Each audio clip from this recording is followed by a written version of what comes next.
Эфир Абхазского телевидения продолжается. Вы смотрите информационный выпуск Амши-Укшара. Здравствуйте. Сегодня в выпуске. Праздник вопреки облакам. Как арт-хаб зажег детские улыбки. В Абхазии отметили День защиты детей. Еженедельные брифинги для СМИ и аттестация военнослужащих станут обязательными.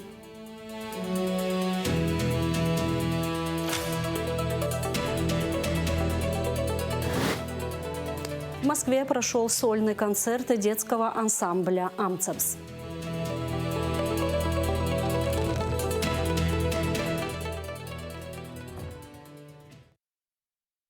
1 июня во всем мире отмечают День защиты детей. С праздником детей и их родителей поздравил президент Бадра Гунба. Дети – это наше самое ценное сокровище и наше будущее. Мы, взрослые, должны сделать все, чтобы вы росли в мире безопасности и счастья. Наш долг – создавать для вас условия для полноценного образования, развития талантов и раскрытия всех возможностей. От того, как мы заботимся о вас сегодня, зависит будущее нашей страны и ее сила и процветание. Пусть каждый ребенок чувствует любовь, заботу и поддержку, растет уверенным, здоровым и счастливым, говорится в поздравлении главы государства. Международный день защиты детей президент посетил открытие детского реабилитационного центра в Гагре. Центр для детей с особенностями развития открыли на базе Гагрского дельфинария, где оборудован специальный зал для дельфинотерапии. Бадра Гунба посетил мероприятие с супругой Ирмой Хашик. Главу государства ознакомили с центром и рассказали о том, что программа реабилитации включает как индивидуальные, так и групповые занятия. Этот метод способствует речевому и двигательному развитию детей. За один день занятия могут пройти 20 детей, так как дельфин устает. Примечательно, что в терапевтических сессиях задействован дельфин-робик, которого ранее спасли и выходили специалисты и дельфинария, а сегодня он сам помогает в лечении детей. Благое дело. Сегодня, к сожалению, в стране очень мало реабилитационных центров, где возможно было бы поправить здоровье детишек наших, тем более с такими тяжелыми заболеваниями. Это как раз-таки социальная ответственность людей, ваша гражданская позиция. Благодаря этому сегодня появилось уникальное место для лечения, терапии наших детишек. И мы со своей стороны от государства окажем всестороннюю поддержку. Я услышал то, о чем вы говорите, что расходы, связанные с пребыванием детишек, часть наших граждан, часть затрат вы берете на себя. Мы проработаем механизм, чтобы оставшуюся часть государство также оказывало содействие, потому что это очень важно. Это важно, чтобы наши дети, не выезжая за пределы нашей страны, имели возможность на территории получить такого рода уникальную возможность терапии, лечения. И в этом смысле у нас одна общая цель, мы обязательно поможем друг другу. Табу вдарадзе, шосман шалахат, абре аджибаз душбало ахчуха, бзабаны, пылата, губзиран цверитат. Рымшоп, ирыдас нахулар стахуп убриамш, ирзегас чуть рабхадзе иргылана губзира, атынчира. Рукчяра дука хабхека хруккур гылата хучквазыги. Дельфинотерапия, она известна еще с 1960 года. Одновременно начали его исследовать и во Флориде, и в России. В России исследования проходили военнослужащих и увидели уникальную возможность того, что дельфины могут влиять рефлекторно положительно на биоэлектрическую активность головного мозга с помощью природного излучающего сонаров. Они излучают ультразвук свой собственный, и эти сонары, они являются природными физиотерапевтическими эффектом, обладают именно, влияют на центральную нервную систему.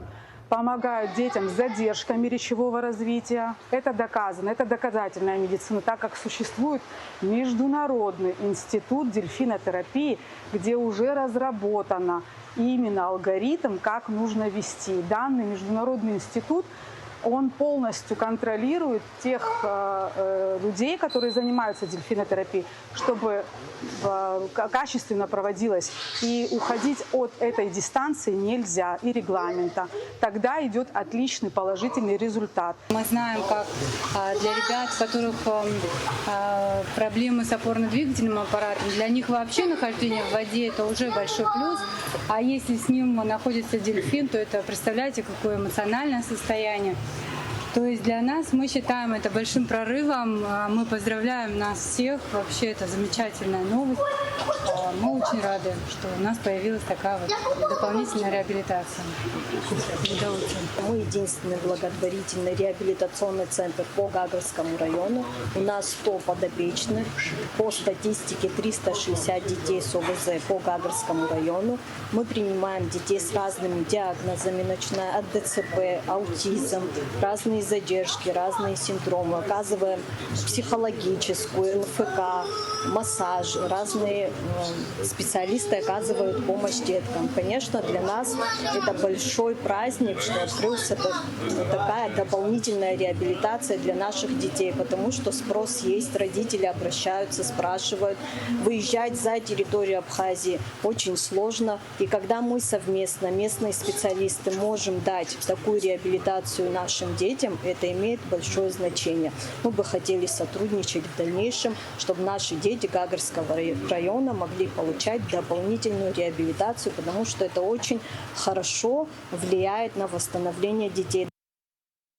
Международный день защиты детей отметили в Гулрипском районе. Представительство Россотрудничества на площадке «Артхаб» в Агудзере организовала обширную программу для детей. Также детишек порадовала и районная администрация. На празднике детства побывала Аэлита Арутюнян. Дети – это будущее каждой страны. Это те, кто умеют поднять настроение и знают, как от души повеселиться. Во многих странах мира отмечают День защиты детей. И Абхазия, конечно же, не стала исключением. Например, в Гулрипском районе подготовлена развлекательная программа для детей. Это, например, шаромоделирование, различные конкурсы, аквагрим и многое другое. Каждый взрослый когда-то был ребенком. У каждого человека был период, когда основными его целями было просто от души повеселиться, поиграть с друзьями, попросить родителей остаться еще на 5 минут. Поэтому взрослые знают, как важно дарить самым маленьким как можно больше счастья и теплых воспоминаний. День защиты детей – как раз тот самый повод порадовать детишек. Как там забыла, как называется? Единорог. А что ты с ним делаешь? Расскажи нам. Я закрашиваю пластилином воздушным и потом буду, например, разукрашу и буду делать вот такую рыбку. Я везде участвовала почти. Я здесь, вон там был такой типа домик, и там все рисовали. Я туда тоже пришла. Сегодня мне понравилось очень рисовать. Это очень хорошая профессия, очень интересная профессия. Я люблю бабочку. Я вот такую рыбку сделала. Такую. И сейчас леплю бабочку. Мне нравится. А еще что ты рисовала? Вот это. Покажи на камеру. Организаторы мероприятия – представительство Россотрудничества в Республике Абхазия при поддержке от пространства Артхаб Агудзера. Представительство Россотрудничества тоже решило присоединиться к этому празднику. Мы оказываем содействие в проведении различных мероприятий на данной площадке. С ней у нас начинают складываться такие хорошие партнерские отношения. Людмила Челикиди, руководитель проекта Артхаб Агудзера, отметила, что он создавался как третье место для детей, где они будут дружить, находиться в творческой, радостной среде. Сегодня в честь Дня защиты детей для всех ребят района, для всех желающих наш Артхаб Агудзера совместно с Россотрудничеством подготовили развлекательное мероприятие. У нас очень насыщенная программа. Была выбрана наша площадка, потому что мы, команда, победители гранта, именно наш Артхаб в здании клуба занимается проведением творческих мастер-классов для детей района. Каждый ребенок с удовольствием проводит время, поет песни, лепит поделки. Ведь сегодня их день. День, когда взрослые организовывают мероприятия для детей и сами вспоминают свое детство. Тоже с удовольствием проводя время в кругу семьи. А в сквере у администрации Гулурыбского района детки тоже нашли, чем себя занять. Мероприятие организовывается администрацией Гулурыбского района для детишек нашего района. Программа у нас очень насыщенная. Начинаться будет все с выступления наших детишек, школьников, учеников детских садов района. Затем уже будет шоу, значит, программа от аниматоров также для детишек с различные сладкие угощения, вата, попкорн, мороженое. И в завершении все завершится любимым уже для детишек пенной вечеринкой. Такого рода праздников на самом деле, я считаю, необходимость для наших детишек. Сам праздник, да, это праздник детей. Мы эти праздники устраиваем для наших детишек, чтобы просто их радовать. Каждый нашел для себя что-то по душе, ведь атмосфера в целом была теплой. Кстати, несмотря на облачную погоду, они с удовольствием провели время. Я стояла, мне понравилось, как они поют на абхазском, как танцуют. Я пришла, чтобы увидеться с подругами, чтобы посмотреть на мероприятие, вот, чтобы потанцевать. Планировали посмотреть на выступление девочек, а потом планировали порисовать и хотели сейчас этим заняться. Я желаю, чтобы у них всегда все получалось, чтобы они никогда не расстраивались, были веселыми и всегда имели настроение. Детство – это то волшебное время, где каждый день маленький праздник, на котором рады всем. Это тот период жизни, который запоминается надолго и проходит. Но у взрослых всегда есть возможность хотя бы ненадолго окунуться в детство. В этом всегда помогут самые большие фантазеры и мечтатели – дети. Айлита Арутюненко, Мила Джопуа, Абхазское телевидение. «Добрый картофель» – это благотворительная акция, ставшая неотъемлемой частью праздника, посвященного Дню защиты детей. В этом году, как и прежде, ее организаторы, культурно-благотворительный фонд «Ашана» и сеть ресторанов быстрого обслуживания «Бургер» устроили праздник для детей и их родителей. Вырученные средства с продажи картофеля переданы на лечение тяжелобольных детей. Это 10-я юбилейная благотворительная акция культурно-благотворительного фонда «Ашана» и сети ресторанов быстрого обслуживания «Бургер». Ежегодно этот проект объединяет десятки неравнодушных жителей нашей страны, каждый из которых стремится внести свой вклад в помощь тем, кто в ней особенно нуждается. Важно, что главными участниками акции становятся дети. Доброту необходимо воспитывать с ранних лет, и в нашей стране это удается успешно. Я пришла сюда, чтобы помочь больным деткам, кто нуждается в помощи. И я взяла специально много картошек. Я их, конечно, не съем, но я взяла побольше, чтобы вложить денег в помощь детям. Я сегодня сюда пришла, чтобы, конечно же, помочь детям, которые нуждаются в помощи, и чтобы вкусно покушать. Я взяла картошку фри и бургер. Почему это важно детишкам сегодня помогать? День защиты детей. Традиционно в роли звездных кассиров выступают известные люди – врачи, артисты, спортсмены, блогеры, журналисты, друзья и партнеры фонда, представители кабинета министров. Сегодня прекрасный праздник, посвященный нашим детям. И я очень люблю эту акцию, она уже длится много лет. Сегодня плохая погода, но несмотря на это, здесь очень много людей, очень много детей, которые с удовольствием подходят и покупают эту картошку. Вы знаете, это так важно, что мы с раннего детства приучаем наших детей делать добро. Вот если вы видите, да, сегодня огромное количество детей, которые пришли купить картошку для того, чтобы сделать что-то очень доброе и хорошее для других деток. Вообще фонд «Ашана» для меня это что-то очень родное, что-то очень большое и что-то очень важное. Я счастлива, что я имею возможность такой небольшой вклад всегда вложить в эту большую-большую добрую семью. День защиты детей – это не только праздник, но и повод задуматься о том, как сделать мир лучше для маленьких жителей нашей страны. Подобные благотворительные инициативы – лучший способ воплотить это стремление в жизнь. Мы надеемся, что наша цель будет достигнута, будет собрана серьезная сумма, которая позволит нам оплатить реабилитацию детям с диагнозом ДЦП. Мы надеемся на активное участие и в этом году, как и каждый предыдущий год. Акция юбилейная, и для нас важно, чтобы и сумма была соответствующей, чтобы большее количество детей, которые нуждаются в этой помощи, получили ее вовремя. Праздничный настрой детям обеспечили аниматоры, а выступления звезд эстрады добавили акции яркости и большего настроения.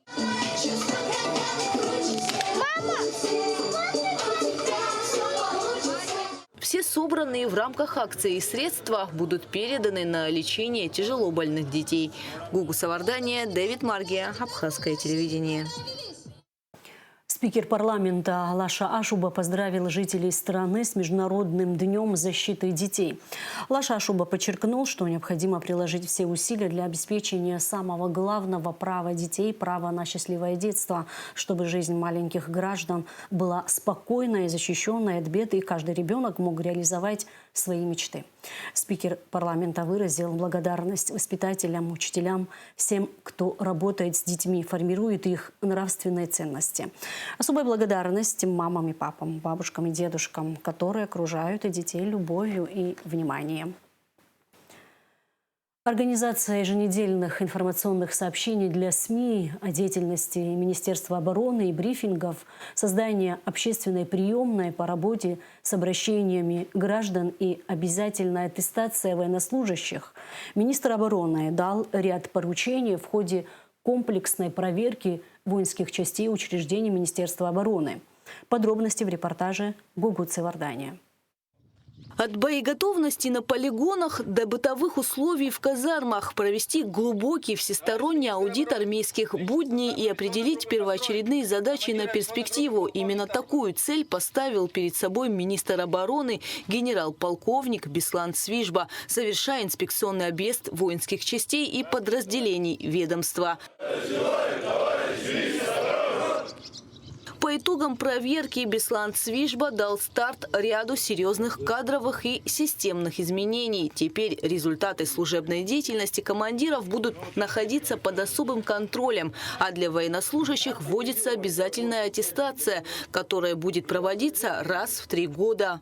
Внедрить в практику работы аттестование офицерского состава, прапорщиков и военнослужащих-контрактников не реже 1 раза в 3 года. Работа по отбору кандидатов для поступления в Сухумское ВОКу, военные училища и академии Вооруженных сил Российской Федерации должна проводиться постоянно в течение всего года на те специальности, которые действительно необходимы в вооруженных силах. На базе Сухумского ВОКу курсы переподготовки и повышения квалификации командного состава на 2-3 месяца должны быть постоянными. Готовить офицеров, резервистов и кадровых, окончивших высшие военно-учебные заведения 3 года и более. Особое внимание министр уделил человеческому фактору. Генерал-полковник подчеркнул, современная армия – это прежде всего люди.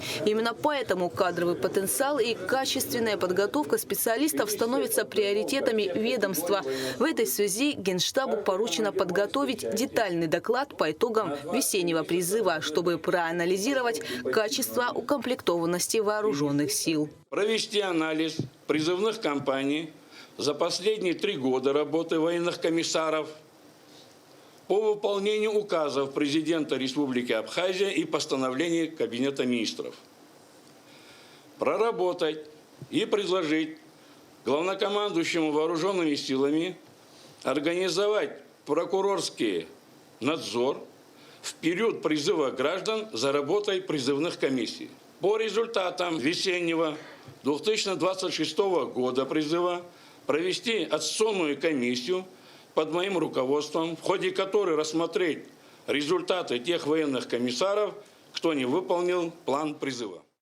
Реформы коснутся и эксплуатации военной техники. Беслан Свижба распорядился провести полную инвентаризацию и дефектовку вооружения. Будут созданы внештатные ремонтные группы, а соответствующим службам поручено не реже 2 раз в год лично проверять состояние и правила хранения спецтехники в частях. Провести инвентаризацию техники тыла, полевых кухонь, автоцистерн, непригодные списать, разбраковать.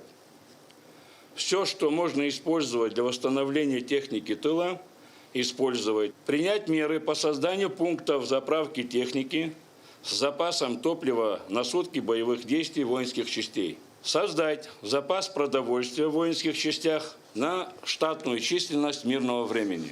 Завершить развертывание узлов связи военных комиссариатов Республики Абхазия, военных комиссариатов районов города Сухум с Центром управления мобилизационным развертыванием вооруженных сил и оперативным дежурным Генерального штаба.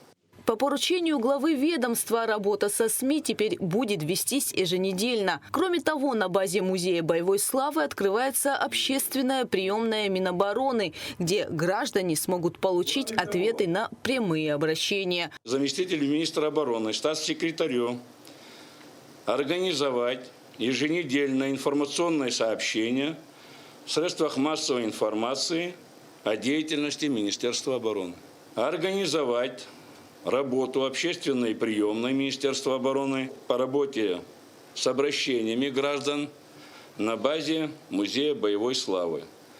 Вменить это в обязанности, конкретно я поставлю задачу, одного из советников министра обороны или помощника министра обороны, который по окончании работы ежедневно представляет министру обороны перечень вопросов, проблем, с которыми обратились граждане.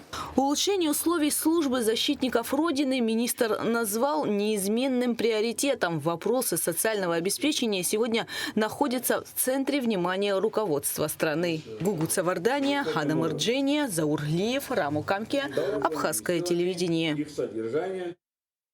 Команда вооруженных сил Абхазии впервые приняла участие в чемпионате по армейско-тактической стрельбе в Подмосковье. В упорной борьбе среди представителей 35 стран наши бойцы завоевали серебро в общекомандном зачете. Участники команды получили заслуженные грамоты и медали из рук министра.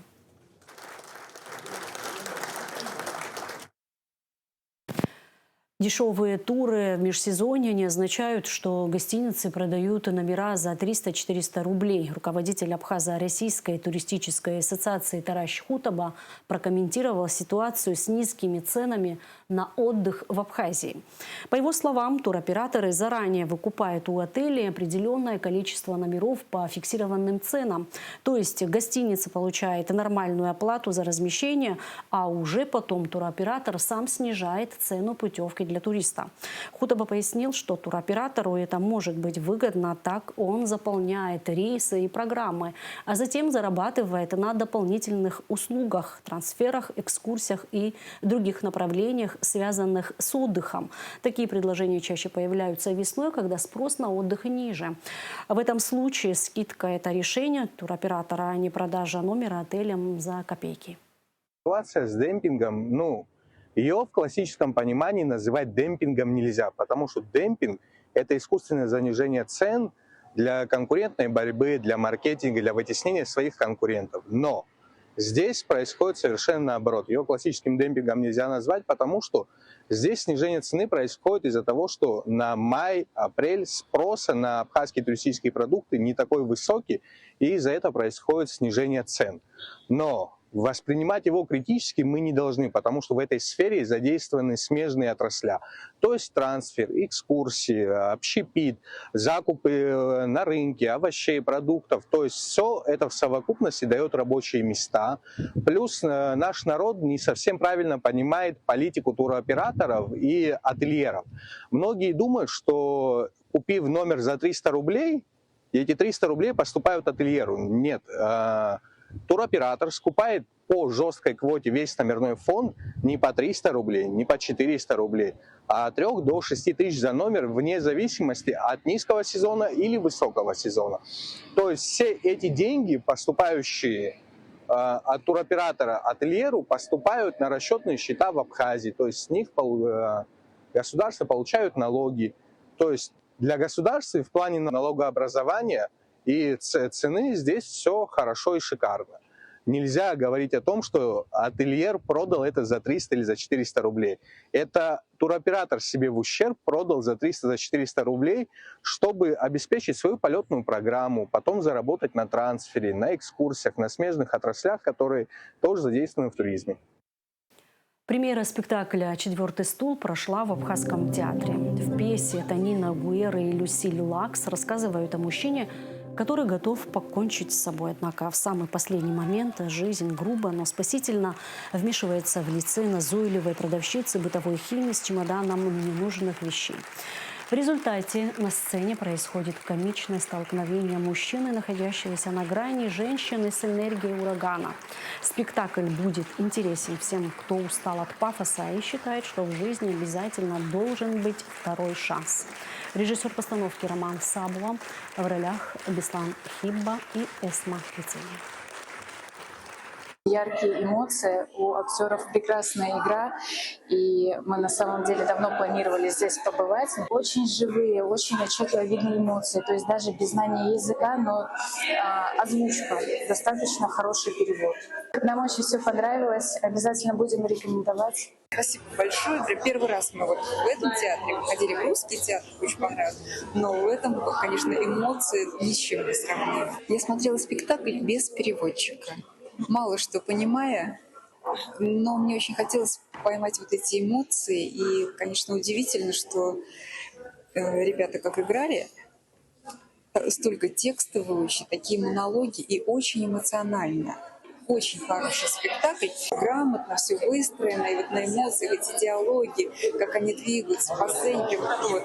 Очень интересно, очень огромная, глубокая суть и раскрывает наши сейчас жизненные моменты, о которых мы даже не задумываемся, но они очень важны для нас, для наших семей. Вот. Очень игра актеров просто безупречная, прям очень понравилась. Прям, я был во многих театрах в России, в Краснодаре, в Москве, в Питере. И я скажу, что это прям на уровень выше даже. Игра актеров просто шикарная. Вот. Мы с женой, кстати, вот только обсуждали момент. Мы последний раз были в театре. Вот. И как бы вышли, у нас как-то было такое недоумение, а сейчас вышли прям с восхищением. Как бы. Хотелось прям продолжения. Наш Абхазский драмтеатр за такое произведение в интерпретации такой очень интересной, оригинальной, и перевод, юмор, все настолько тонко передано, что сегодня были гости и нашего города, и местные, и был такой шквал оваций. На самом деле это просто восторг. Благодарю вас за этот праздник, за этот культурный вечер. Сольный концерт детского хореографического ансамбля «Амцебс» прошел в Москве. Коллектив представил 14 номеров в репертуаре почти все танцы народов Кавказа. В этом году на сцену вышли около 95 детей. «Амцебс» был создан в 2012 году, и с тех пор количество его участников значительно выросло, как и репертуар. Возглавляет коллектив Лаша Марухба. Многонациональное культурное разнообразие – одна из главных отличительных особенностей Москвы. На масштабных сценах столицы проходят мероприятия, посвященные дружбе братских народов.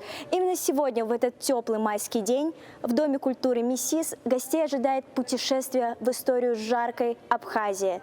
На сцене поселилось пламя огня. Именно так с абхазского переводится слово «Амцебс».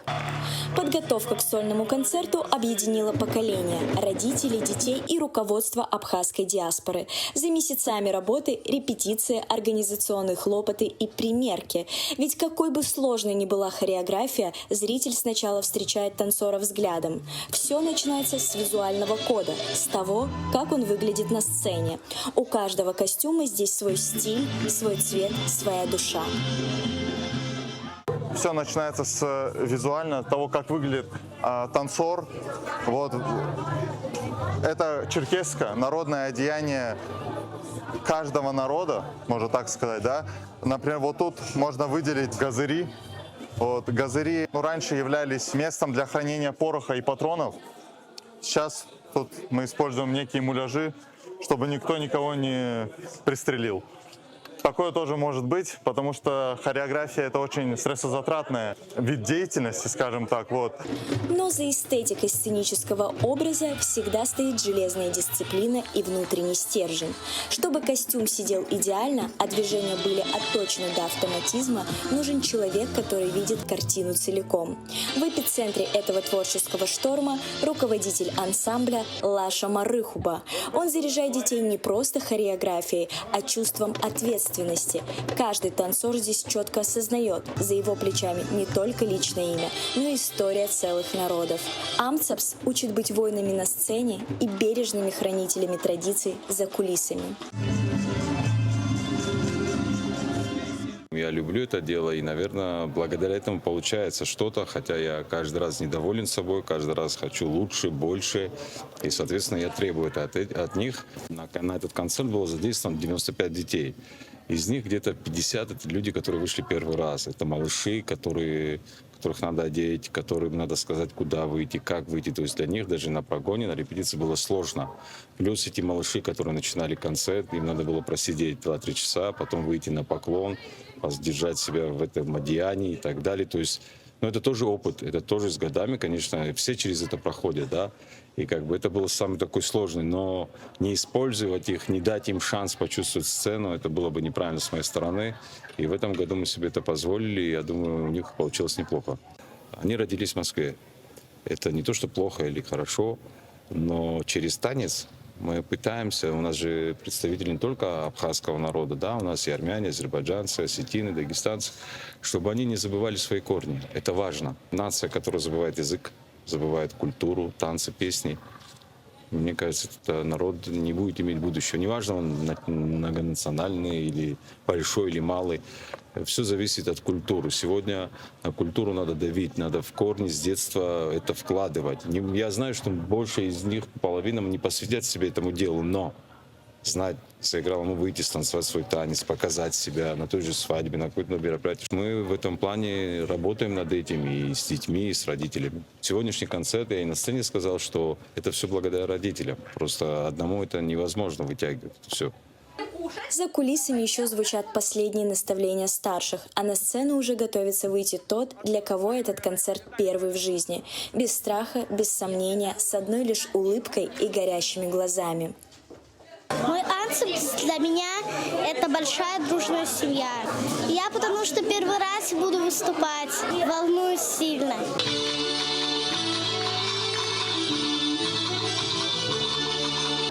За ярким представлением часы труда, за каждым номером взаимная поддержка, точный расчет и, конечно же, долгие тренировки. Амцапс – это больше, чем сцена. Это команда, где важен вклад каждого. И главное правило – если ты вышел на сцену, то ты уже воин. И, как видите, возраст здесь значения не имеет.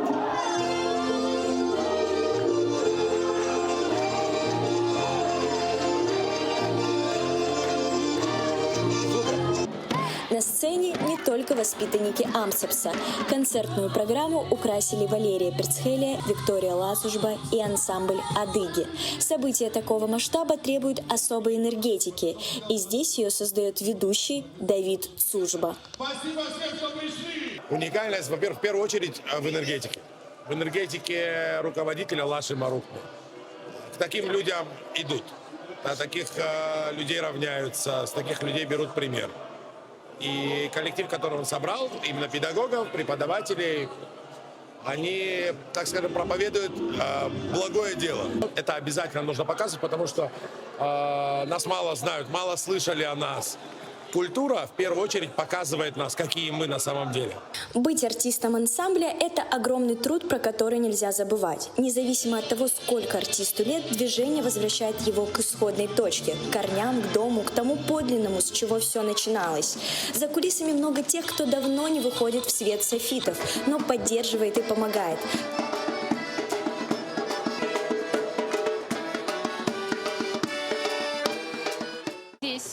столько мощи, силы и, самое главное, семьи. Потому что вот мы танцевали с Рамизом здесь на протяжении 10 лет. И сейчас мы, как родные люди, мы всегда видимся, рады друг другу. Здесь царит, правда, уют, покой, умиротворение. И вообще мы очень любим нашего руководителя. Он нам дал много. После наших родителей его слово одно из самых важных в нашей жизни. Наш ансамбль «Амцепс» — это прежде всего семья. Семья очень большая, и отдав ей почти 10 лет жизни, не передать словами, сколько я вот ощущаю, насколько мне приятен этот ансамбль, все люди, которые здесь участвуют, которые всегда помогают нам в организации всех мероприятий. То, как мы стали близки за эти годы. 100%. И хореограф наш, это, безусловно, самый, наверное, важный человек в моей жизни после всей моей семьи, родителей, потому что человек очень многое сделал для всего нашего ансамбля, для всех, кто в нем участвует. В зале ни одного свободного места. Здесь собрались все, кому по-настоящему не безразлична судьба родной культуры. Каждый номер зрители встречают овациями. Я рад, что сегодня у них такой результат. Все-таки скоро 15 лет будет, я думаю, что они еще выше поднимутся в искусстве. Это очень сложно в другой стране собрать вот так детей. Это длится уже 15 лет. Лаша молодец в этом смысле. Это сложно, раз в неделю всего или два занимаются. Конечно же, Лаша Игоревич вместе со своей супругой, со своей командой делают невероятную работу. Вот. Потому что столько нервов нужно иметь, чтобы воспитать из этих наших деток танцоров. 2 часа на сцене, сотни сердец в зале. Одна живая стихия, которая стирает границу между поколениями. Амцепс — это давно уже не просто творческий коллектив. Это большая дружная семья, которая бережно хранит национальные традиции и передает их из поколения в поколение. С вами была Виктория Ласужба и Илья Литвин. И в завершении выпуска информация о погоде. По сообщению Гидрометцентра, 2 июня в Абхазии ожидается облачность с прояснениями. Погода с ночи до полудня дождь, местами возможна гроза, туман. Температура воздуха ночью плюс 10-15, днем плюс 15-20 градусов. Температура морской воды плюс 15.